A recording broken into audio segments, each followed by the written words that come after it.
So, do you think by the time this podcast like gets released, everyone will have just died of coronavirus, or like will it just be? Will it be like just something that's in like? You know, Joey took a second to like start hit the record button, and I was like, what's he doing? I was like, oh, he must be figuring out how he's going to open the show. And that's the way you're opening it. So people who are listening to this right now, they're living in some ravaged world, some post-apocalyptic zombie-ish scenario where half the population has been taken over by the coronavirus. Yeah, people are like on spaceships. Like they're like hanging out in Elon Musk's underground tunnel together. They're like, what was it like before the virus? And they go to our podcast and they listen to it and they listen to all the frivolous shit we're talking about, and it's like, those were the good old days. Man, remember when people just talked about silly things like Dota? Can't play Dota anymore because my lungs don't work. That's really sad. People have died. Anywho, the bad part about doing international travel during like what could be a pandemic outbreak thing is that everyone's like, oh no, are you okay? Are you wearing a mask? Are you gonna get a virus? And, I don't think so. I did interact with a lot of tourists. And it does have a bit of a set in time, so it could be hitting you. Like if it starts hitting you tomorrow, then that means I'm going to get it at some point in time, and you've killed both of us. So if anything, instead of a post-apocalyptic scenario, it's more of a Joey and Cap are dead. Let's see what their final moments were like. Yeah, they were joking about coronavirus, and then this happened. And then they died of it. So I would definitely die. My lungs suck, dude. Man, I have a terrible immune system. If I was born any time before 1970, I don't think I would have lived to 50, to be honest. Like, I'm alive today because of modern medicine, just like holistically. Like, I would have had some crazy allergy attack that would have killed me, or like I would have got some infection that I couldn't heal Your from. genes would not have entered the pool. Even like when I go to the doctor, I have to have a list of antibiotics I'm allergic to on my phone. I'm like, hey doc, you can't give me these 10 things. Wow. Like I probably owe my life to like modern medicine for sure. I've only got one thing that I have to give him, and it's literally something that like happened when I was so young that I don't remember it. Mm-hmm. So I do that thing. They're like, what are you allergic to? I say sulfa. I'm also and they're like, what happens? And I'm like, I don't know. I've just always been told I'm allergic. I've been always. I took penicillin once when I was younger, or no, I don't even think they gave it to me because both my parents are allergic to it. And I've told every doctor for my entire life up until 3 months ago that I was allergic to penicillin, because I eventually asked the doctor if there's a blood test for it, and there is. And I'm like, can I have that? I want to know. And he's like, well, I don't think you're allergic to penicillin because it came back negative. So he gave me like a single penicillin pill that I can take eventually. And then just be like a test, which seems terrifying. Like I just have to like have a Sunday. So you haven't taken it yet? It's just still sitting there? No. This is pretty. Let's do it right now. It'll help combat the coronavirus that is currently in your system. In theory, it's like if I would just want to like spend a Sunday like going on a walk or like having a joint, but instead it's like, hey, do you want to sit down and be scared of having anaphylactic shock from this pill you're subjecting yourself to? It's a scary proposition. Living life on the edge. Yeah, I mean, I don't know, man. But yeah, I have a terrible immune system. I was shocked that I did not get sick at We Play or at Dreamleague or at the in-between time where I was staying at Owen and Cheever's. And we actually, Cheever got sick. And then Rich also got some sort of like 48-hour stomach flu or something. He spent like an entire day just passed out. Like on the couch after we got to Owen and Cheever's. Like he woke up in the morning, puked a few times, and then was just like passed out on the couch for pretty much the full day. And then he woke up the next day somewhere around noon or something like that, and then he was good. I thought we were all going to get sick and be puking all over each other and Owen and Cheever's house. And they have like one toilet and you're like, what do you do? Now that's, I don't like stomach things. I'm sure it's a wildly popular opinion to feel like I don't like stomach things, but I don't like puke. I'm fine puking. I'd rather puke. I feel like it's quick. I'm not okay with other people puking. Mm-hmm. I'm really bad with that. It's more even the smell than the noise. Yeah. There's been scenarios where I'm like, I need to clean up your vomit, but I can't. So I actually have very good stomach control, or something. Something is, I'm blessed. I've puked only like 2, maybe 3 times in my life. Wow. In my entire life. Wow. Yeah, that includes like getting very nauseous from like being on rides and stuff like that. I've just been very lucky. But the first time that I ever puked, I still have a memory of it. I have very good stomach control. But when I do puke, it's a lot. It means my body's been pushed to the edge where it's like, we must evacuate all of this. It's all coming out. Everything must go. And I have another trait. I can sleep through anything. When I'm tired enough, I can sleep through anything. I've slept through fire alarms that have gone off in my apartment. My girlfriend's woken up, turned off the fire alarm. I've been fast asleep the entire time. I slept through our house when I was a kid being flooded. Slept through that. Not a peep. I slept through my first time puking. You're aware people die like that. Well, people. Apparently I didn't. It's a good thing you don't sleep on your back, I guess. Yes, I'm a side sleeper. Here's a third trait about me, Joey. Okay. Good stomach control. I can sleep through anything. And remember the chair from last week? Mm-hmm. I'm a fiddler. You know when I'm also in bed? I'm a roller. I gotta move in bed. I thrash around. I roll. Oh, no. So I woke up sometime in the middle of the night, 4, 5 a.m. I had evacuated my stomach. I had slept through it. I had rolled around in it, and I woke up covered in vomit.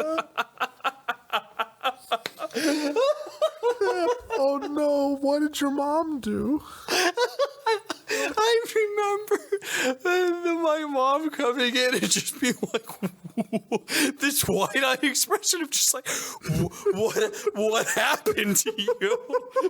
Why are you covered in vomit all over? It's on your chest. It's on your back. It's all over you. It's all the way up and down your chest and stomach. It's going to your legs. It's on either side of your cheeks. It's planted into your cheeks. Oh, how old it's were you? Everywhere. This was a very early memory, so I would probably say about like 6, 7, somewhere in there. Oh man, that almost still feels kind of old for that. God. Dude. So yeah, those 3 traits that I have all just lined up in just the worst pukerific way. Oh man, if that happened 20 years later, then your mom would have pictures because she'd be like, "Hold on, honey, this is disgusting, but I gotta get my iPhone. This one's for the gram." Yeah. Oh my god. Oh, I really don't like anything about that. Oh, I really don't like anything about that. Sleeping through anything sounds like it could be nice. All these, and no, I take that back. All these things are deadly. All these things. Well, I can't. Well, as we've heard from my experiences with loud noise, I still wake up when there's danger. For whatever reason, my danger senses are still okay with that. So your alarm, except for the fire alarm, somehow didn't trigger that. So that's a little concerning. I'm gonna die in a fire someday. That's what's gonna happen. But yeah. I've slept through earthquakes. Oh yeah, I mean that's weak sauce. I've slept through strong earthquakes where I wake up and I'm like, why is everything on the floor? Yeah. I was like, well, there's an earthquake. I'm like, what? It's like, yeah, I was panicking. There was the really big one happened when I was 2. I just like slept through it, and my parents tell me stories about how they were like running through the house to like go and make sure that I'm safe, and they're like falling over and everything's getting all fucked up, and I'm just like sleeping. I'm like, oh, great! I'm glad that I don't remember that. So growing up in Los Angeles, because I truly have to shoehorn those 2 words into every show we do. Yeah. It really makes you privy to earthquakes. And because of that, when I go places where they don't have earthquakes, I'm always thinking to myself, like, are you guys not concerned about earthquakes? Whether it be like how they build something in Spain, or like my friends in London who have like glass bottles on the edges of shelves. I'm like, if you have an earthquake, that's going to fall over. Or like, why is your TV not anchored to the wall, or all this stuff? And they're like, why are you thinking about this? We don't have earthquakes. And I'm like, I'm sorry. It's just like a weird tick that I feel like I have to earthquake proof everything all the time. You know, the West Coast, best coast. I love the Pacific Northwest. I've grown to enjoy California in different ways. But we are set for 2 of the biggest natural disasters, right? The big one. The big earthquake that's supposed to be coming. Gonna happen. It's gonna happen. It's gonna happen eventually. And we just accept that's California's going to sink into the bottom of the ocean. We'll be with it. And then the super volcano. That's the other one. Oh, the Yellowstone one? The Yellowstone super volcano, which will probably wipe out a lot of the West Coast. Hopefully the wind's heading east and they can take it instead. But, you know, that explosion is going to be massive. So a great place to live until it's not. Everyone moves here for the weather. Man. I overdressed for Europe. I packed too many warm clothes, and I was too warm. When I got off the plane in London, I was wearing shorts. Yeah. And everyone looked at me like I was a freak. And then I also learned that not a lot of men over there like have dyed hair either. Yeah. So I was like pegged for looking weird from the start. And then when you lived in Germany, did you ever get used to like opening your mouth and then having people just immediately like judge you? Or like no. I mean, yeah, for sure, because I couldn't speak German. Yeah, I was uncomfortable with that for like a solid week and a half. I like wanted to be more meek. I just want to be like, hey everybody. I like went to order at McDonald's because so McDonald's in the UK have spicy chicken McNuggets. Oh, sick. I didn't even know that. Yeah. They were a limited time thing, and I really wanted to try them. And I thought that it was pretty lame to, like, eat at McDonald's. You know, they call it Big Mac or Royale. I'm sorry. What movie is that from? Oh, God, you're asking. No. I only watch movies not in English now. That's my new thing. You're just trying to absorb other languages. Yeah. Trying to keep the process more pure. You know, Parasite was great with the English dubs, but if you really want to enjoy the movie, you gotta see it in its natural Korean language. Exactly. I should be a pure animeist. I felt like such a loser ordering a McDonald's and being like, this person's American and they're McDonald's. I'm like, fuck! I just want some spicy McNuggets. They were good. It wasn't like a sauce. It was like baked. It was like spicy breading. I don't know whether I'm going to have those here. Let me say, I was actually experienced the opposite. In the being judged right away, I did not give a fuck. And I've come to realize this more and more about myself. I was talking to my girlfriend, and we were talking about like future homes, dream home sort of scenarios, and she was talking about like we both want to live on the water. We both love the water, so river or beach would be excellent. And she was talking about this beach area in Romania, and you know it's an area where everyone goes to like party and stuff. And I'm like, that is not where I want to live. And I realized as the more I talked about it, I was like, I don't want to be around people. That's just kind of the person I am. And now I'm realizing this about Germany. The not speaking German did not bother me that much because the isolation was totally acceptable for me. If anything, it was great. I was around people, but I didn't have to be around them. And it's in a weird sort of way, I was isolated from them. It was great. I feel like There's something wrong with me. No, I think they just call it like, I guess, being introverted. No, not even. Yeah, there's something wrong with you. I take that back. I'm someone who is like okay being a character or entertaining, but I think what I learned is that I need to be able to do that on my own terms. And I don't want to be like, I don't want to have to be on or a character. Yeah. When I don't want to be.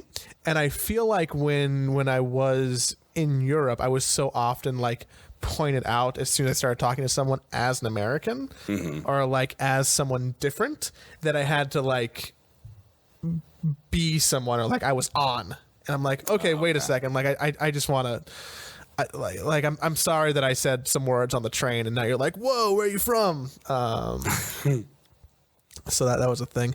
I get like in the hostels, I got a lot of attention for it, which felt weird. There was a night where I was like, we were at a piano bar, and I was singing, and someone's in Edinburgh. They're like, wow, you sing with like a really good American accent for these songs. And I'm like, yeah, about that. And they're like, whoa, You should hear me do country songs. and then they're like, oh my God, you have to do karaoke. You should do, you know the Killers? And I'm like, like, dude, I bet your Mr. Brightside is great. And I'm like, oh my God, I need to stop. I need to leave right now. I'm having massive diarrhea problems. I gotta go. We compromised. I did. Jenny was a friend of mine because I refused to sing Mr. Brightside. That's a great karaoke song, though. Everyone knows it. Everyone loves belting it out. Yeah. I didn't know that song has been on like the top 100 charts in London or the UK for 10 years or something. Yeah. It's something about our generation, by the way. It's all of the, or maybe it's just my group of friends, but the karaoke songs that always hit the hardest are like Mr. Brightside. It's all of the emo rock sort of deal. So Blink 182, Jimmy Eat World. All those. It's like those always hit the hardest because that's our high school right there. This is they wanted me to sing Green Day, and I didn't do that, so we compromised on the Killers. Okay. But my karaoke song of choice is in that vein, but it's Eve 6 Inside Out. Because I feel like I haven't heard that song in a while. Exactly, because I feel like it's in that same group of songs and vibe, but it's a little bit more on the down low. But people still know enough, so they're like, "Whoa, I haven't heard this in a while." So you get like that cool like it's different. Yeah, because I admittedly have a very small amount of a hipster problem, which I'm trying to work on. I can't just do Mr. Brightside. That's too basic. Also a big fan of Alanis Morissette karaoke. You fucking ought to know that I'm good at that. I'm not sure if I've ever seen Alanis Morissette at karaoke. Maybe we have a slightly different group of friends. It could be. TLC, no scrubs? Yeah. At least once. It's done at least once.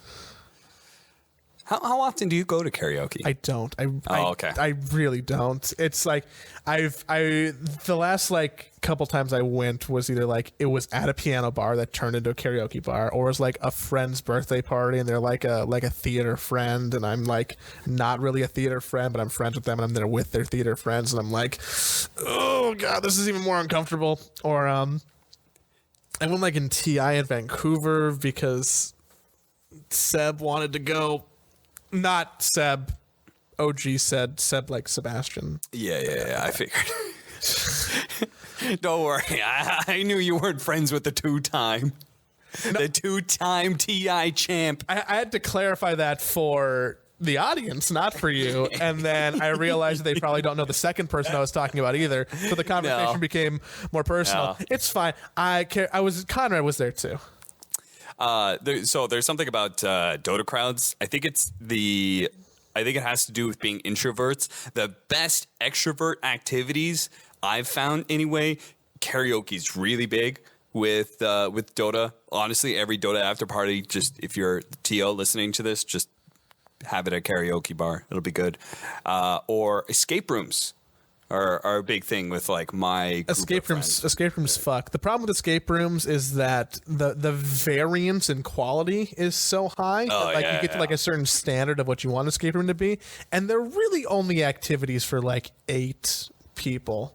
I think I told you about the one we went to in Shanghai, right?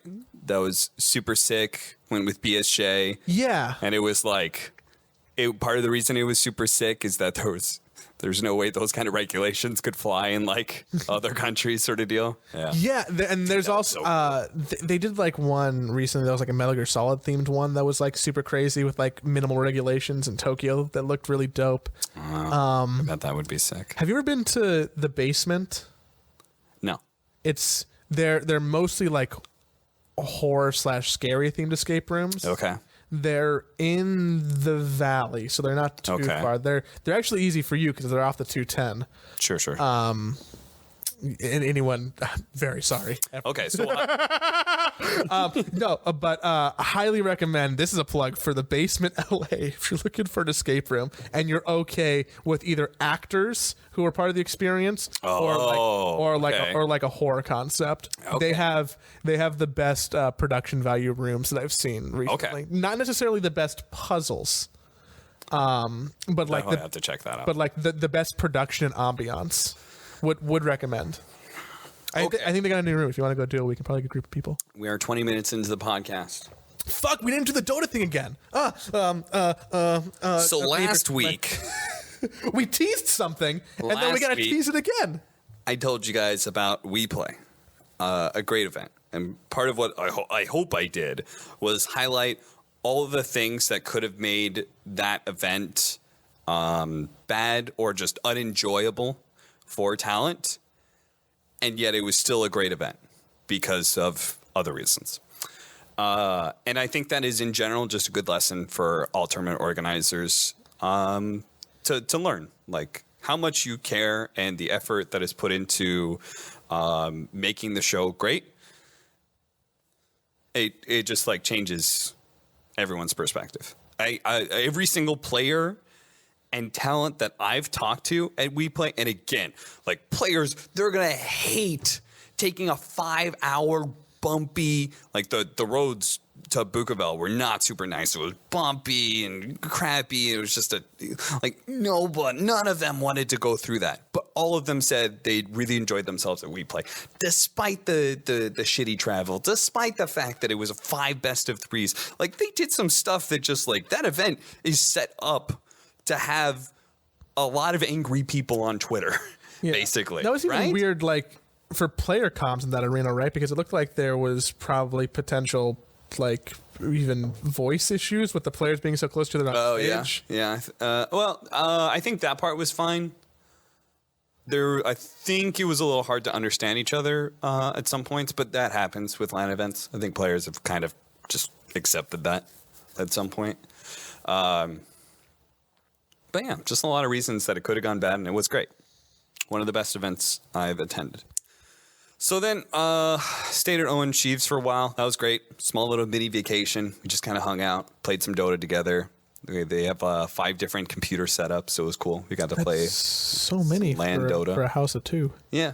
Well, that was. I love Owen. Owen said it was one of his dreams was to be able to have 5 different like computer setups. So, as Owen says, that me and my mates come over and just play games together and stuff. That's so cool. So sweet. I love Owen. And then Dreamleague. I'm stopping you for a second. Yeah. Were you teaching Rich how to play Dota at Owen and Chief's? Yes, we did try and teach Rich how to play Dota. It was his first Dota game. You added the word "and try" there. Like, so how would you rate the success of? He played Dota apparently a fair amount back in like the TI2, TI3 area when he was, I think, still in college. He had some like friends who were playing it. Mm-hmm. So he played back then, but he hadn't played since. And Rich is pretty good at games and stuff. So he picked up things faster than I expected to. I don't know if it's because of the experience or because of him being a gamer, but no, I mean, I usually hate working with people who are new to Dota, but it was a pretty enjoyable experience. I laned with him a lot. I tried to show him the ropes, and yeah, it was good. He really picked up Shadow Shaman.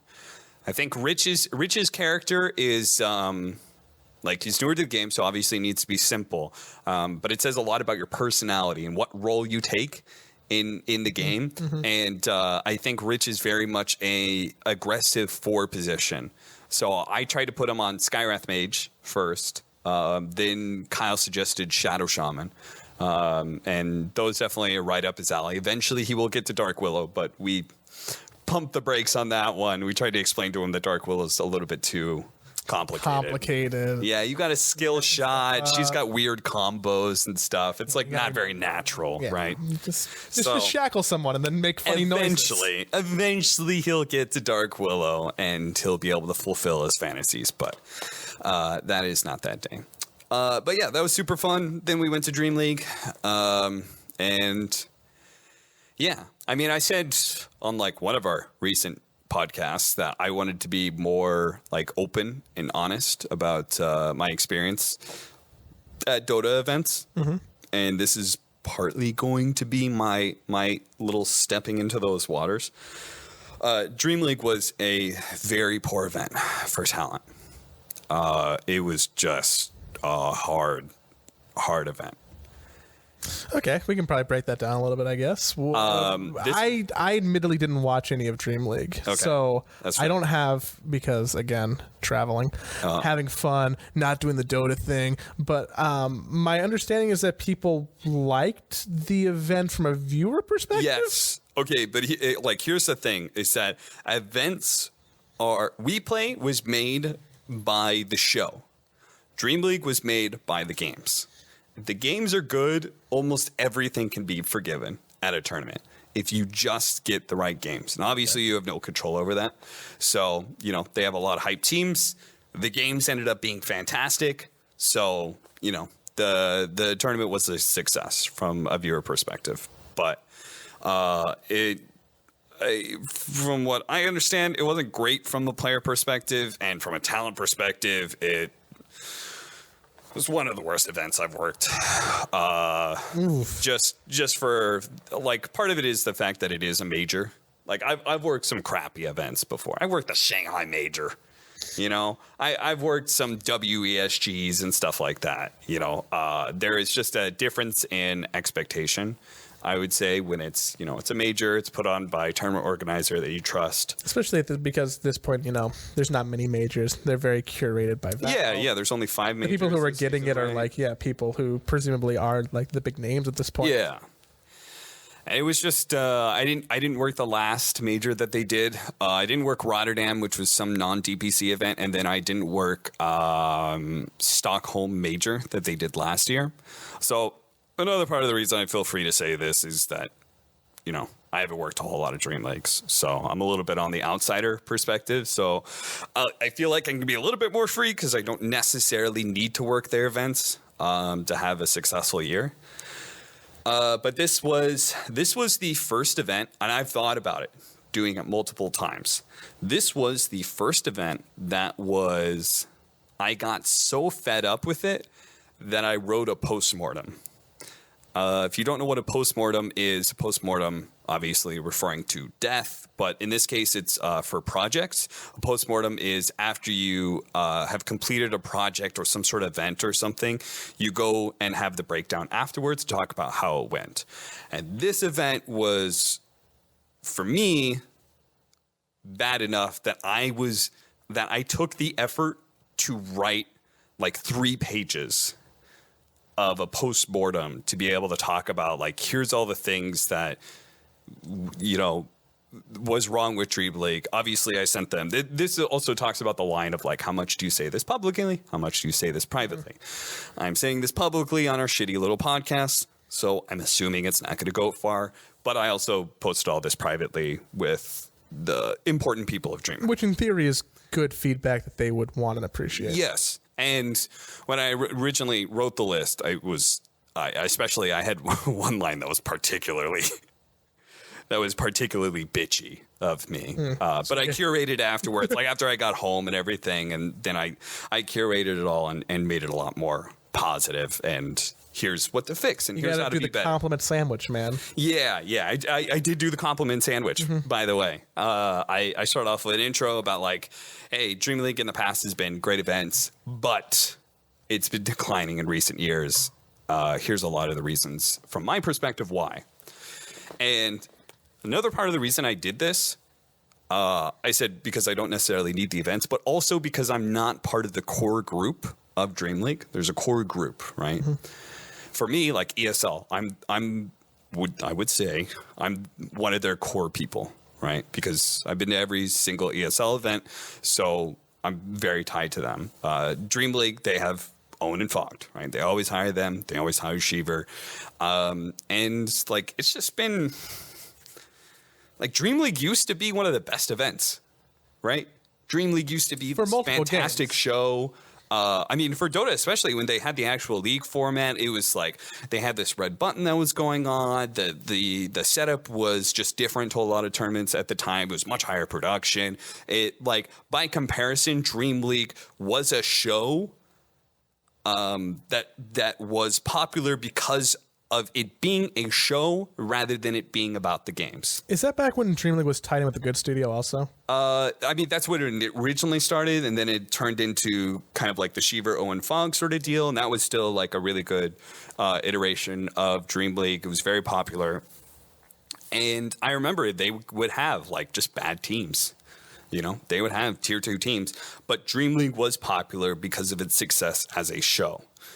Now it feels like it's the opposite, you know, where it is from an internal perspective, had a lot of problems and was a failure as a show, but was successful because of the games, you know? And it's just weird how it's gone that like total 180 from my perspective, right? So what aspect of Dreamleague as a show is different than like what another major, minor, just typical Dota event would be doing? Like when you say show, do you mean like the structure of how they're doing like analysts to casters to gameplay to content piece, like their run of show, or their... That is definitely a big part of it. So there is, for example, content. Mm-hmm. If you watch Dreamleague, you did not see a whole lot of content videos. And the content videos that were there were like very much off of the talent or the players made successful. So the concept wasn't good. It was the people who were working it made it into a good product sort of deal, right? So, you know, like they didn't really have any content plans as far as I understood. And the content plans that they had were kind of thrown together last minute, as far as I understood. I worked WePlay without knowing for sure whether or not I was working Dreamleague. And you are like, so I flew to Europe. Yeah, I flew to Europe, and I had a potential, like, I was soft confirmed, but like I didn't have flights or anything. I told WePlay that they didn't need to book me a flight back, so I was just kind of heading out there on faith, you know? Like that's always a precarious position to be in. And then on top of that, it turned out like the Dreamleague group stages in Sweden, they initially didn't have room for me. And I'm just like, well, our whole entire plan of like me going to WePlay and then I'm staying at Owen Cheever's, I was expecting to be going and working at some point in time. I'm staying at Owen and Cheever's. Like, what am I going to do? Yeah, you're just going to like house sit for them while they go to Dreamleague. Yeah, right? Or you're not going to like go take an Amsterdam vacation by yourself while you're... Rich was the one who got left behind, actually. Rich ended up getting himself he got himself the penthouse suite in the Netherlands. Because Rich is absurd like that and just wanted to treat himself, and he stayed in Amsterdam for a few days while the rest of us, we're all staying together, and then the 4 of us fucked off and went to Sweden, and then he just kind of got left behind again because it's entirely possible Rich and I were in Amsterdam at the same time. Yeah, probably. Man, he probably had room too. And to think I was in like a 32-person hospital. Yeah, you could have stayed in a penthouse. Fuck. He was there by himself. Damn it. I'm sorry. He didn't bring anybody back. He could have brought me back. I could put out Rich. So, yeah, I mean, like, inherently there's a bit of a problem with that, right? It's like just... Yeah, there's a big problem with that. It's too much money. Like, if I was Rich, I would be pissed if I got left behind, right? Yeah, I was talking about the hotel room. But yeah, no, you're right. I mean, it's working days that I might have missed, right? It's also extra days I would have had to spend money for, like, hotels and stuff. It's also, if you need to book a last-minute plane ticket back to America, then that's a fucking expensive plane ticket. And then it's like a little bit awkward having to go like be in Sweden, and then we travel to like for 2 days. I think we cast the group stage and then we fly over to Germany. Like, it's very weird to do it halfway through the event like that. But again, like, all these sort of things are kind of okay as long as the attitude is right once you get there. As long as you like actually feel like people working hard to create a show that really sets you up for success. Right, it's that feedback loop that we talked about. We had very long days. We had like there was no day that was shorter than 12 hours, as far as I remember from WePlay. It was like 12 to 18 hours constantly, but we could feel WePlay pushing to always make sure the show great, and that helps us look good, and we in turn want to make them look good, and so we push it, right? So it's this nice cycle, but. Like all these issues just kind of like built up over time. And like, I won't go a whole lot further into it because, a lot of this is for the postmortem and that's for Dreamleague and stuff. But needless to say, I was very sad, basically, because this was supposed to be a major. This is supposed to be a big event. And it's also Dreamleague. And Dreamleague, again, I have the highest respect for any tournament that the show makes the tournament, not necessarily the games, because you can't rely on the games. No. Right? And so it's just disappointing that it felt like it was the exact opposite, that it just deteriorated over time. So hopefully they're going to work to fix it. But the games were great. That's what matters. So, it solves a lot of problems. That is what really matters for a tournament, whether or not the games are good. Something Team Secret 5-game series. Dude, talent don't matter. Teams matter for sure, but good games, that's what really makes a memorable tournament that also sets up like really high viewing numbers and stuff, Was anything in particular make the games good, or was it just good Dota games? Like, Secret's playing good, or like, oh man. There were some tight games. The finals was a letdown. Even though it says 3-2, it was like one of the most one-sided 5-game series I've ever seen. Like 4 of the games were like very much decided in the first 15, 20 minutes, whether by draft or by the laning phase, because that's just kind of what the patch was. There was only one good game. I think game 3 might have been. Yeah, I think it was game 3. Game 3 was very close. It went to like 50 minutes or something like that. Very fun game. But there was plenty of games leading up into the finals that were excellent. So just close games. A lot of either 2-1s or at least one game that was really close in a series, some epic comebacks, stuff like that. Yeah, I didn't take the time to like go back and look at any of the games because I mean, I did just get back from that trip, but also the patch dropped right after. Yeah. So it's like, do I want to go back and watch old Dota at this point? Like, this stuff's old hat. Yeah. Play a different game. Don't. This last patch was a mistake. Not necessarily like the changes that IceFrog are attempting in Dota. Okay, so just a general philosophy thing. I think Dota. I think IceFrog perfected. It was a long slog for him perfecting Dota in a way, and I think TI5, TI6, those were perfect metas, at least close as you can get it. Like, I think IceFrog developed the game that was damn near perfect, but you can't just leave a perfect game, an online game. You actually do have to change things, right? Mm-hmm. So you have to make things different. You have to introduce new things. You introduce talents. You introduce neutral items. So I think conceptually, I don't think that these items, the outposts and neutral items, are actually that bad. A lot of people think they're broken by their nature, neutral items anyway, but I actually think they're a really fun tool. I think they're a good puzzle of it offers another thing for you to be able to work with your team and figure out what is best and changes from game to game to game. But the last patch, it was just the most raw version of what this patch is going to become. And so it just ends up kind of being shitty. It was too snowbally. It was too like a little bit too much bullshit. It's like the beta patch for neutral item outposts, right? So yeah, exactly. It should in theory get refined, and hopefully by the time TI rolls around, we're at a point where we feel like pretty happy about it. I mean, I'm already super happy with this new patch. I think the new patch is fantastic. What changed for you that makes you feel that strongly about it? So a couple things. First of all, for neutral items, the biggest RNG bullshit mechanic that everybody likes to talk about. A lot of it is, there are some bullshit things about it. But now being able to limit it to only one neutral item per hero, that solves a lot of different problems. And then on top of that, they increase it to 4 items. So you get a greater variety of what items to pick from, and you can only have one of them. And then they fix some of the items as well, so they weren't as bullshit, like Essence Ring on IO.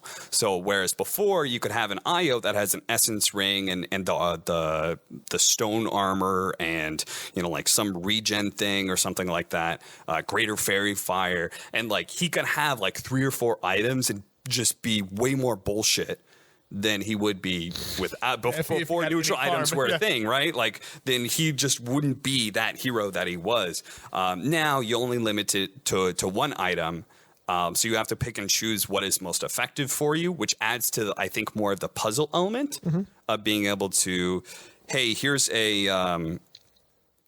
this factor, here's this thing. What do you do with this thing? And there's a lot of different ways you could do it. I've had plenty of items where I play the same hero, but I don't necessarily use the same item that I had last time because it was better on somebody else, or it's not as effective as this game. You know, maybe the Nether Shroud or whatever. You know, I don't want the minus armor, whereas last game I wanted the magic resistance and the spell amplification. Or on, you know, this next game, it's better on a Leshrac than it is a Clockwork. You know, I think that stuff is cool, fun, adds good elements of RNG to the game. And then they remove shrines, which surprisingly is actually very good for Dota. Because of this thing. Do you think that we've just like, we got so used to them that they were like, oh, shrines are just a thing. And now when you take them away, they're at a point where like, oh, maybe they should have never been a thing. Because I still feel like I have base shrine PTSD. So I'm playing on my phone here to pull up a conversation with Bruno because I thought it was really cool. So hopefully he doesn't mind me talking about this. Because I thought I just found this really interesting, this concept. So part of the removing of shrines and repositioning the outposts was really big. Because what happened was for a large part of Dota's history, for a long time now, the middle tower has been really important for map control. It means a lot in Dota. It's a lot of reasons why, but it's just been that way for a long time. A lot of it is TP distance. Yeah, a lot of it's TP distance. A lot of it is being able to control parts of the map that are important. If you think about it, it's hard to be able to pass back and forth. It's easier to invade the side lanes if you go through the middle. Entrance like into jungles. Yeah. Locate close proximity to Roshan, runes. A lot of what I think is really fascinating stuff that it's just been built up through a lot of Dota history. But then we have these outposts introduced. And initially, it sounds like a really cool change because this mid tower is so important. It's kind of bullshit how important it is all the time when the side lane towers don't matter at all. Let's make the side lane towers important. Side lane towers help you control the outposts. The outposts are important to control, right? Conceptually, that sounds like a good fundamental change to Dota, right? It's just a way to give you a different kind of game. You sold me on it. I'm sold. It's an easy sell, right? It turns out that's really bad for Dota. Because if you think about it, mid tower is still important, but now your side lane towers are also really important. So what does that mean? Lanes are super important. You need to win your lanes. If you lose your lanes, you lose your tower. If you lose your tower, you lose control of the outpost. You lose control of the outpost, you start losing the experience matchup. All of a sudden, people are playing like a lot more like 5-man run to one side of the map sort of Dota. And it all just feels very snowbally and predetermined by like 15 minutes. Based off of draft and lane scope, that's how the game's going to go. For pubs especially. Pro game's a little different. Like I had an interesting conversation with AUI about that, and he said if the pro games felt fine because people understood better how to be able to min-max split pushing, whereas pubs, when somebody does that, they get caught out and then the game's over. So it turns out side lanes are super important. And Bruno, we were having this conversation. I'm kind of coming upon that realization, and Bruno already has this revelation because they figured out how to make the game better. He says that side lanes need to matter a little, but the more they matter, Dota gets weird. And I talked about the lane focus and the snowballing, and he said it was so hard to crack the code as well. Because this is a type of thing that no one will vocalize correctly. Like, man, the problem with this patch is that my side lanes matter a lot. Like, nobody can actually... No pro player is going to... Like, most pro players are not going to be able to identify that and articulate that because inherently that point doesn't sound bad. My side lanes matter too much? Like, my side lanes matter a lot. Mm-hmm. That sounds like a good thing, But the truth is that when you analyze the secondary effects... it just snowballs into a lot of things. And I think that's really cool about like game design and balance. And I think that, a lot of people like flame and say like, oh, how can you add in RNG, for example, and like nitpick this part of game design? But the deeper problem of what the meta was actually, in my opinion, has to do way more about those goddamn outposts and what they did to Dota. And I think that's really cool that like Ice Frog and whoever else, was a part of his team was able to break that problem down, that nobody actually told them what that problem was. They just had to kind of glean information from like, hey, what do you think about the patch? Hey, what do you think about the patch? It doesn't feel very fun right now. Like that was my feedback. I was like, I'm not enjoying my pubs as much as any other big patch. And it feels snowbally to me. If they take information like that, we're able to break it down into problem solving that found these changes and how they affected the game and then fixed it. I think it's so cool. Yeah, it feels cool to just be able to interpret the information, right? Because you're getting a bunch of information. None of it is the problem you're saying. Like, like the lanes are too important. It's just like, oh, the game feels bad, or oh, I don't like something. Or, these are intelligent people, right? Like these Dota players are smart guys, right? And they can't articulate what exactly the problem is. Yeah. But yeah, sorry, keep going. No, I wish that I played I don't think that I was able to get that experience because I was still getting a feel for what the outposts were in those locations. Yeah. yeah. So it's hard for me to give too much of a personal revelation because I was still learning because I feel like I didn't play enough. So now I'm really excited to get into the new patch and feel even just the little bit that I know of what's different. Yeah. I'm more excited to sit down and have time to play Dota this week just because other people have told me how happy they are with the patch. And that's, a lot of people at the beginning of the last patch also said they were happy, but I feel like it was like happy with an asterisk. And now it's like, I think that we're going in the right direction. I think pro players were happy and pubs were unhappy. I think pro players saw a lot of cool changes and their game was still interesting and complex. Even if there was like a little bit more of less freedom, I guess. Mm-hmm. There was more of a direction of what you should do. But it was still good for them because of how good and strategic people are. You could make cool things happen. Yeah. Pubs, it was just a shit show. They play in a whole different world, and the difference between exactly. Whatever Team Liquid's doing versus whatever a 2K pub is doing. Yeah. It's incredibly different because even then, you're giving this analysis which I think makes sense for the top 10% of Dota.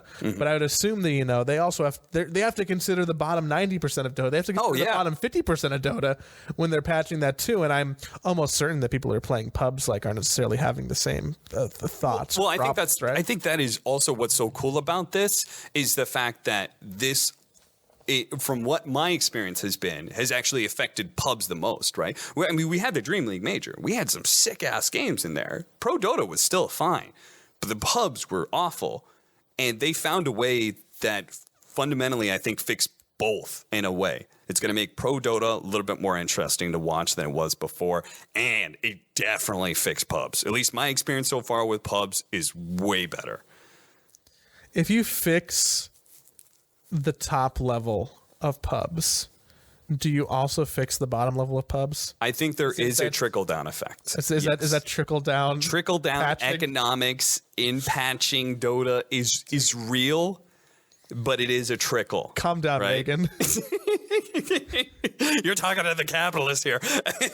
No, but no, I think that's a real thing in Dota, but it is a trickle. Obviously, the farther down the line you go, all these less and less of these with all their MMR. Exactly. These goddamn pros, and they're rolling in the MMR. No taxes. It's great life here. Man.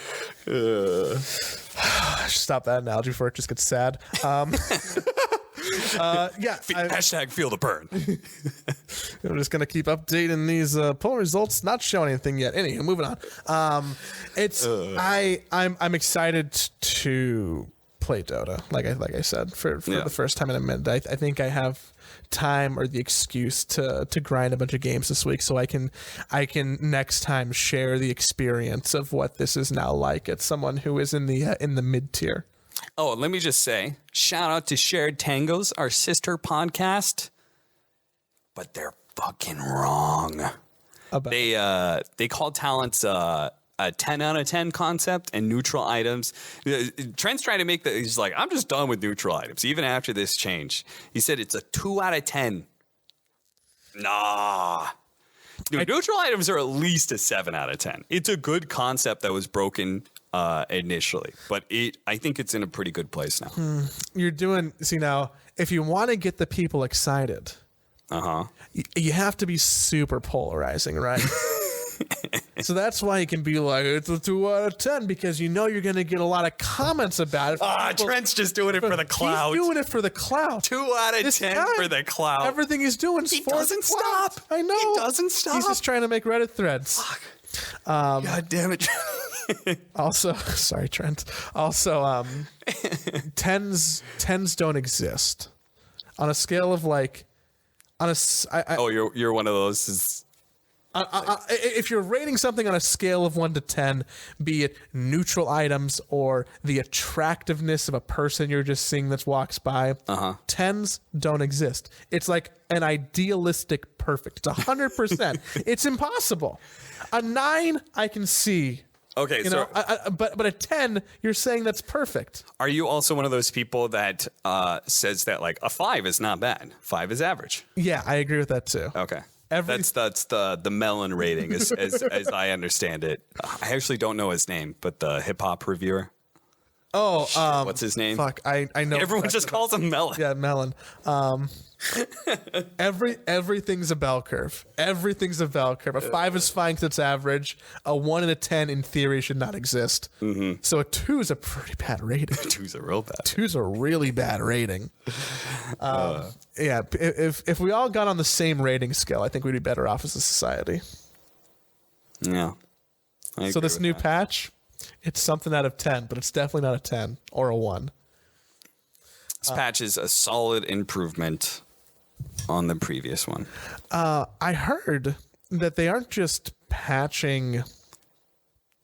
I mean, they didn't just release the patch, which hopefully there's not even a new one before the time of this release. Not even going to think about that. That would be weird and probably off topic. It looks like they're also patching the majors and the DPC next year. Yes. There was a Liquid Dota article released recently that it was kind of short, It was kind of like summing up some information that people got from the teams and organizations that were invited to from Valve to talk about this. Yeah. This was like news not like really leaked from like a team or a player per se, and it wasn't news that came from the official like Dota 2 blog. Yeah, I'm really interested to see where they got this news from, honestly. So it seems like this has been confirmed by multiple people to whoever, the writer, the journalist. Oh, yeah. If they're putting this out, I'm sure they've got it confirmed by multiple sources, and they feel very good about putting it out there. Yeah. You don't put something like this out there without solid confidence. This seems pretty right. But the interesting thing about this, too, I mean, we're not even talking about the changes yet, is that, they released this news article, this for lack of any other better words, and I feel like it didn't even gain that much traction. No. Like, I mean, this is the most solid investigative reporting I think I've ever seen in Dota. Like, nobody does this shit. Exactly. But like, if you're looking at got less Reddit, traction than Reddit user X said that this is the new OG squad, there's been 5 Thompson jokes that probably made more waves than what is essentially going to be the huge changes to the DPC, which is interesting to me because that means that it's probably just going to blindside a bunch of people when they actually come out. They'll be like, "Whoa, I never knew about this," and you'd be like, "Well, I don't know. I guess that's why you're supposed to like sport journalism or something." I mean, I did add to it not being noticed because I didn't say anything about it. And even when people came on stream to ask me about it, I honestly don't have an opinion on it. Because we should probably say what let's say the changes, sorry. I guess I'll read. They handed, for us millennials who can't pay attention more than 5 minutes or read, the new DPC TLDR. No minors. Mm-hmm. 3 majors. Mm-hmm. Regional leagues. Mm-hmm. 2 tiers per league. Mm-hmm. With a promotion and relegation, so teams can swap in and out of the leagues, and open qualifiers for the tier 2 league. With the idea being that it's more of there's 4 big events, 1 being the international, the other 3 being majors, and a league longer play system leading up to those major lands. Mm-hmm.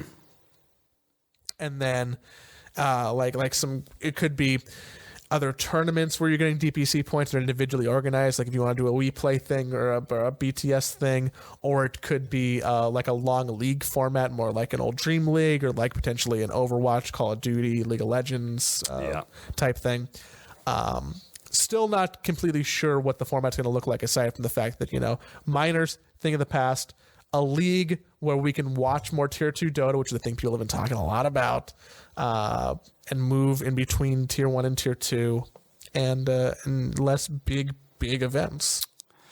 Yeah, I mean, I honestly, the only thing we really talk about this is they're supporting the tier 2, tier 3 scene. I think almost, for me anyway, almost every other talking point from a talent perspective is like, I need more details before I really feel strongly about it one way or the other, right? How much, for example, how much does the league get in the way of third-party organizers, right? If we have this constant league going on, does that interfere with tournaments outside of that? I'm sure it probably won't affect it that much. I would hope so, right? Because otherwise, me only going to 3 tournaments a year sounds pretty shitty to me. Yeah. But that's probably not the case, right? I mean, it probably is. You're going to 3 events a year, and plus you're doing a lot of casting from home for these events that are happening all the time, maybe? I don't know. I don't know if I'm going to be casting. Am I going to be casting those leagues? Or tournaments going to invest money into the coverage to be able to cover this? Or are they just going to fall back on the same old rates that they've been doing for kind of like the tier 2, tier 3 casters to be able to cover qualifiers and stuff? Like, are they going to be doing that? Is there incentives for them to invest into it like ESL does with Join Dota, where they actually bring casters in, have a LAN setup where they cover the qualifiers? I want more people to do stuff like that, but a league is also a very long system, presumably. It's expensive to hire casters for that long, to house them. So it's probably going to be online. I just don't know. Is there room for more third-party content to pop up around this? Like, are we going to see the BTS Friday League wrap-up show where they talk about the games from the week and then people just watch that? That's a great idea.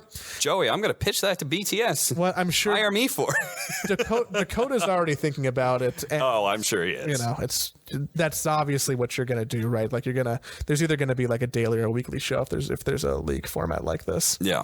And if they are, I'm in Los Angeles and still don't have a job. So just saying. That's not until next year. I'll definitely have a job. Hopefully. No, I will. Maybe. Hire me. Anywho, I don't. Yeah, it's interesting that this is getting released on a non-official channel, and it's almost certainly what's going to happen. And that we're going to look at more Tier 2 Dota, potentially even Tier 3 Dota as people try and get into the Tier 2 leagues. That there's probably going to be a more consistent swath of Dota going on with like 4 really high points instead of like 6 kind of high points. Yeah. More information is needed. My initial reaction, if this was all correct, is that this might be the right direction.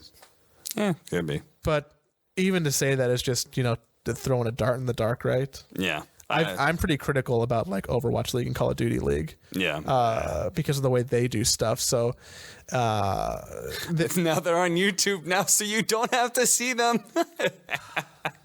Yeah.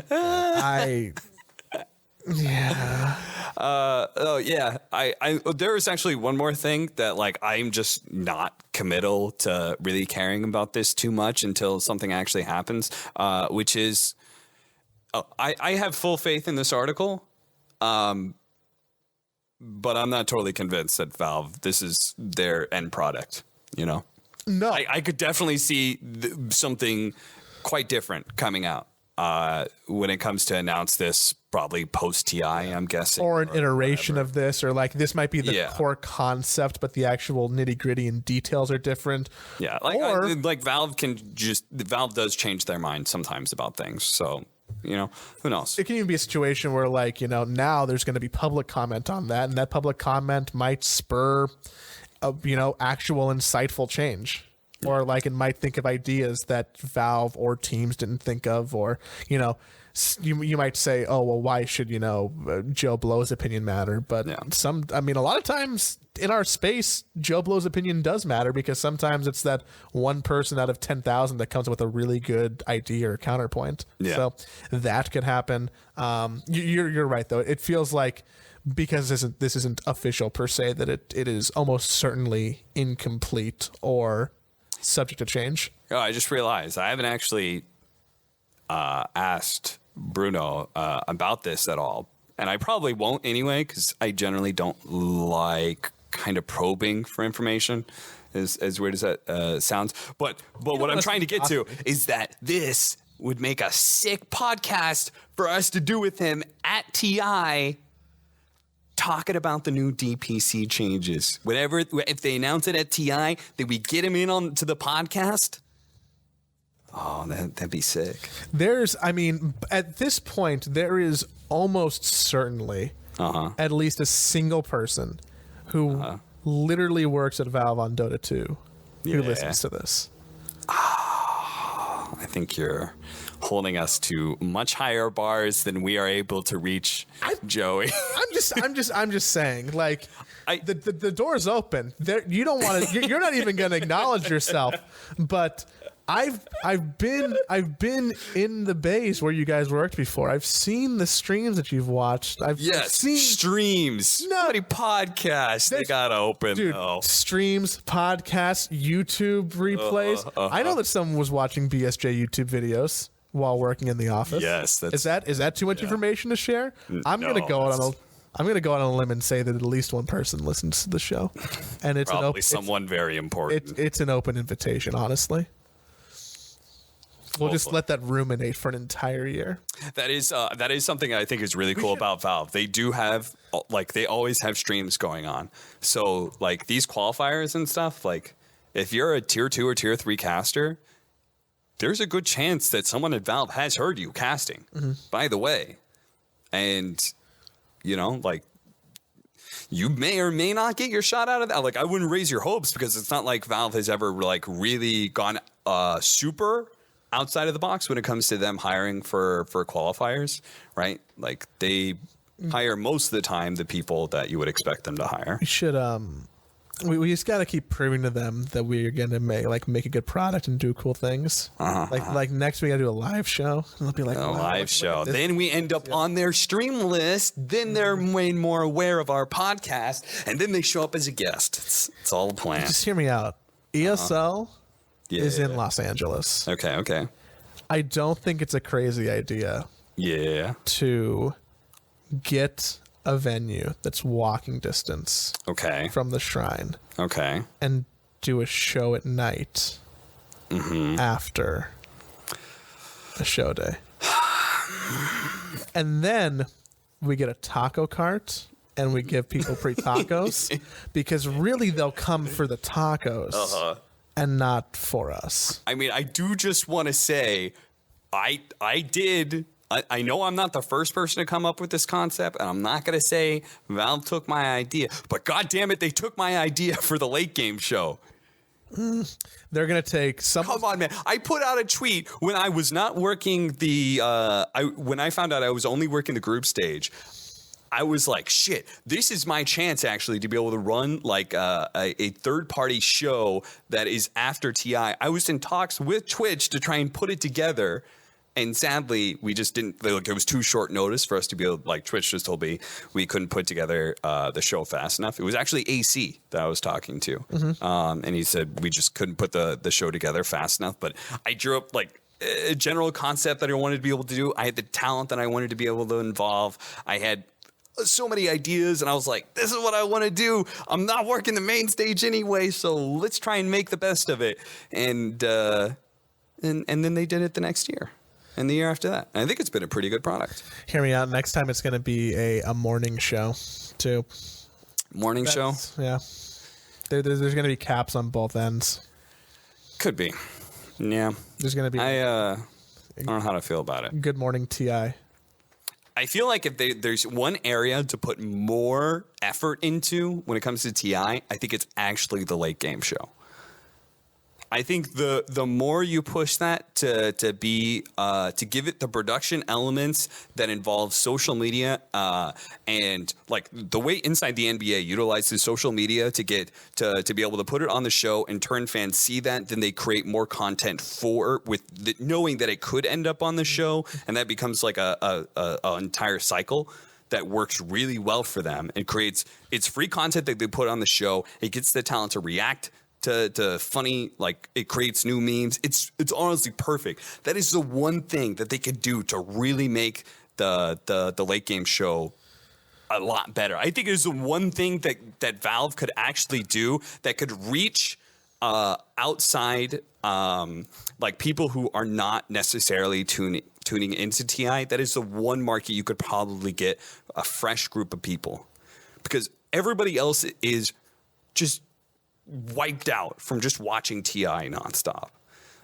If the games are good, the tournament's going to be great, right? Like there's only so much that you can really improve on TI as a product anymore. That's the one area you could really improve things. I think they need they probably, if that's the case, need to not be doing it from a bar or a pub. they need like a studio, and they need more, like a show like that requires more of a production team to just make those resources work and like have real TriCaster and have the real back end to support it. I think that they need the late game to be that show, which is like fun and inside the NBA and involving the community. But I also think that they need a version of a show which would be more of like a morning show that's like here's everything that happened yesterday in 30 minutes. Not like a video package replay of like, here's the highlights of the games. Oh, look at our motion graphics of which team was knocking out which team on the graphics. But like something with a host that can go through the last 12 hours of TI in 30 minutes for the person who didn't watch all 12 hours of TI.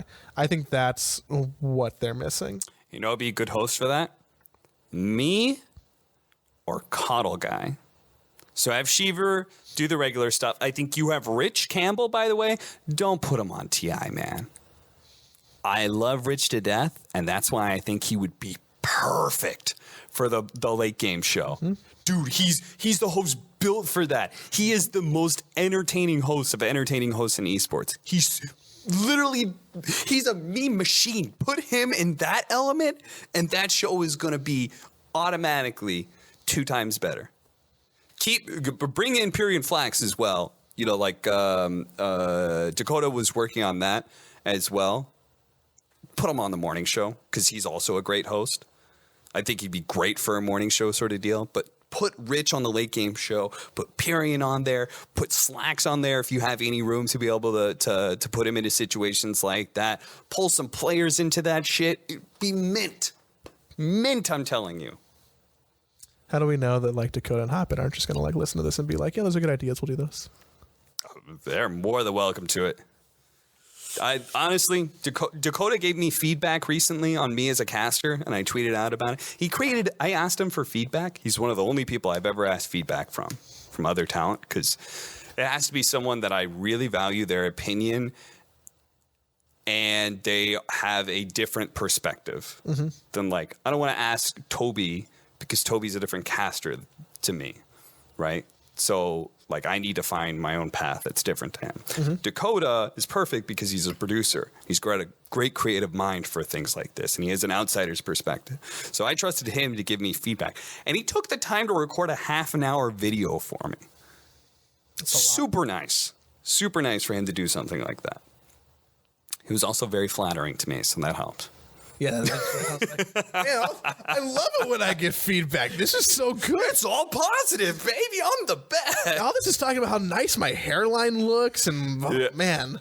No, he did have some stuff that he said I needed to improve on, and it did give me some things that I kind of already was thinking about and made me think about it more. For example, I have no chat wheel lines in Dota, right?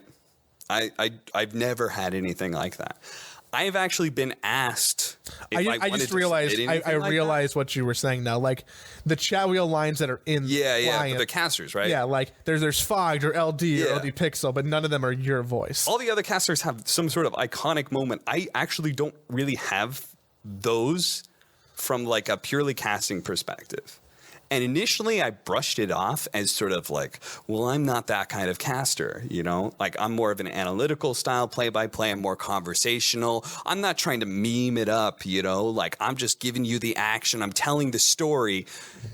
And I think I was just kind of bullshitting myself. I was blowing smoke up my own ass. Like that is something to legitimately improve on. I'm not trying to create a chat wheel line by all means, but the fact that there is an absence of that throughout the many, many games that I've casted, and I've casted some of the best games ever in Dota's history, that does say something lacking about my casting ability.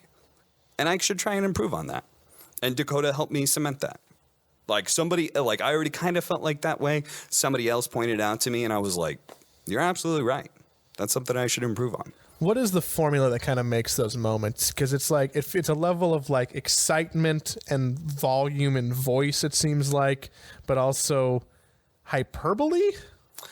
I think for me anyway, I think I run myself too much on continuing to tell the story all the way through of a team fight. Like I have a very strong understanding of what the crucial moments are and how it plays out afterwards, but what LD and Toby have done very, very well, and Owen does it well too, is that they take that crucial moment and they all in on it in a way. They make their call and they don't worry what's happening afterwards. Me, I'm worried what's happening afterwards. And I just got to live in that moment and build that moment up more and worry less about the story that follows. And it's like, you know, initially, if I had something like that, I'm going like, yeah, but you're not talking about like what happens afterwards in this engagement and like who's going to be chasing down who. This extra kill is still important, but like the gravity of what just happened in this big climax, this big moment, that's really the thing you should focus more on. You gotta gamify the chat wheel conundrum and just preload some lines in your head. Like you gotta pre-write and preload like 5 or 6 of them that might be applicable. No, whatever. Dude, if don't have it come off the cuff, like dude, everything. I am terrified of being of doing that and being too cringy with it. So I like, there's something in my head that won't allow me to set up for that. And maybe that's a bad thing. I'm terrified of like, that's why I hate it when people comment, like, oh, he's just trying to get his chat wheel aligned. Like, I hate that because that is inherently, I don't want to ever be looked at like somebody's like I'm trying to do that, you know? Because I love Dota as a whole story from start to finish. And I think even the boring moments are great. So I don't want to be that guy who's just like talking. But the reality is I'm just biding my time for, oh my God, he hit the long shot arrow. What a god. Like, oh, that's gross. That's gross to me. I don't want to ever, like, I will have let myself down if I ever approach casting that way. I think though it's because it's your own standards and not like, I disagree with the idea that someone would be able to identify like, he was trying to make that moment. I don't think people are really that keen at like, oh was he planning to say that boy needs some milk? No, you're definitely right. Dude, these are definitely my own insecurities playing in my head. And there is absolutely nothing wrong with doing those things. But, you know, that I am insecure about that. So I stray far away from it as possible for some reason. That means that if your theory holds up, you probably wouldn't have a chat wheel line this year. So you really got to like go for one. Actually, I mean, I guess there's still time to make one because there's all these events before TI. But that means 2021. The goal is a capitalist chat wheel line 2021. So if you hear me say something that's particularly sick, be sure to put it on Reddit. Yeah, clip Tell out all your friends to upvote it and say, add this to the chat wheel. By the way, nobody gets anything extra for that. And it doesn't really bother me that I'm not on the chat wheel line. It never has. But it does bother me that it says something about my casting. And that means it could be better. You're too humble. I'm sure there's other people who are fiending for like, oh man, I got 4 chat wheel lines this year and you only got 1. No. None of the casters are like that, I think. I think it's for example, when Blitz got his line, it's looking spicy. He was very excited for it, and it made me so happy to see him. Like it is really cool to have your voice in a game like that, right? And it made me so happy seeing him that happy. You know, I just congratulated him. I was like, that's really awesome, dude. Like, congrats. You know what he said to me? He said, this is our line. Even though that moment, I think he's on panel. I'm not even sure if I'm on panel with him. But he told me this is our line together, which, you know, I thought was very sweet. It's very cute. Yeah. It's incredibly cute. Blitz is a great guy. He's a real homie. Yeah. I think that might be it. Yeah. I think I'm fading. Oh yeah. I think I'm fading. It's 11:30. Oh man. You're still jet lagged, aren't you? Dude, I haven't had any jet lag problems. I did that whole trip with like minimal to almost no jet lag problems. It's all about strategic sleeping on the plane. Okay. Let me just say, like, sometimes you think you're out of jet lag, and like 2 days later, all of a sudden you're like, why am I falling asleep at 6:30 p.m.? I don't know. I'll let you know. We'll see. If I wake up at 4 a.m, I'll be like, yeah, exactly. I'm excited to have some time to play some Dota, and I'm happy to be back for y'all. Once again, thanks for doing the listening thing. Listen to we shouted it out, but listen to Shared Tango. Subscribe to their feed if you haven't yet. And if you're already on ours, you should write us a review on Apple with 5 stars because it helps a lot. Like M Simmons 81, they left a review last week. It says, Dota, you guys are funny. So nice. Thank you. It's a big compliment. I like taking funny. That's the only thing I find solace in. Who's the guy who rated us 4 stars? I was trying to we shouldn't. I need to know, Joey. We cannot encourage that type of behavior because then we're reinforcing. You're right. Yeah. It's okay. I'll share that with you later. We'll talk about that off the air. We'll find them. Who are you? I know this guy named Liam Neeson. Send him right over to his house. If you listen on Apple, you listen to us on Spotify, however else you want to. You can find us on YouTube. You type in Side Poll if you want to watch the video version that exists, or if you're watching the video version, you can just listen to the audio version in your car or at the gym or whatever else that you want. Just look up Side Poll. It's everywhere. Look up Shared Tangos. It's also everywhere. Also, real quickly, no Reddit rule for the Dreamleague stuff. Please don't, if you're going to post this on Reddit, just don't put cat complaining about Dreamleague in the title. Oh, that's all I'm asking. You post it on Reddit, post this clip on Reddit, just don't specifically link that part on the title. Please and thank you. Someone's gonna trusting you guys here. I don't want to dredge up drama, man. I just wanted to talk. Someone's gonna post it mid-episode, and then they're gonna be like, "Wow, this thread's getting traction," while they're listening. Yeah, but then they're gonna realize the error of their ways. And they're gonna be delete like, it, "Oh, and then it'll be fine." Yeah, haven't you had enough Reddit threads in the last couple of weeks? Have I? Wait, have there been any Reddit threads about me? Just about team names. Oh, shit. Dude, I forgot about that. Dude, the best thing, have you seen the clip? The Curb Your Enthusiasm clip? Dude, it's so good. It's me. It's the clip of us being here, and I'm like, I'll never say that. Like, I never said it with Enigma. Why? Like, I said it 50 times. And then it goes straight to the clip of me screwing it up. By the way, that was one of those 18-hour days or something like that at Dreamleague. So yeah, real fun. But yeah, I slip up there, and then it immediately cuts to the Curb Your Enthusiasm theme music. Da-da, da-da, da-da, da-da, da-da. I was talking to a friend, and we said, if we were a crueler person, I would do a Curb Your Enthusiasm edit of your podcast to this, with the link. And then, let's see, that was... Were they the one who did it? That was 3:15, and then I don't know what time it was. A couple hours later, like someone else did it. So we also had this same idea. Dude, it was a great idea. We had the same idea of just being like, oh, you should just. Dude, I don't mind. I think it's pretty funny. I think that it's an example of why it was always questionable and a problem. Because even if you could argue, like you did, that it wasn't a problem. Yeah. Sometimes shit happens, and then it all of a sudden becomes a problem. Hey, let me just say, there's a secret club, very exclusive. It's composed of me, Suns fan, BSJ. I don't know who else is in the club, but me and Suns fan are building it.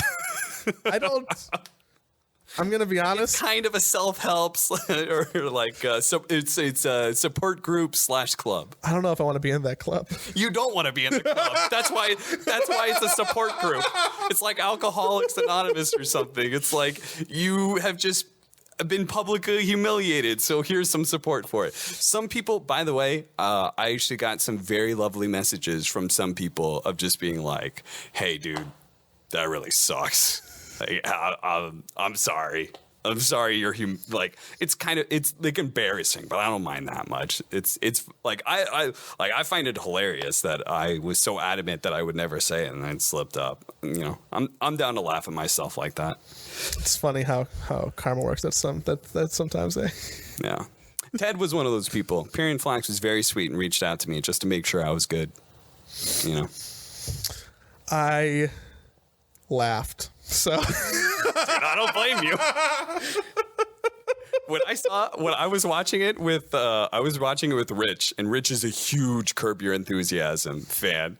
So me and him were just, I showed it to him and he was laughing his ass off. I thought it was great.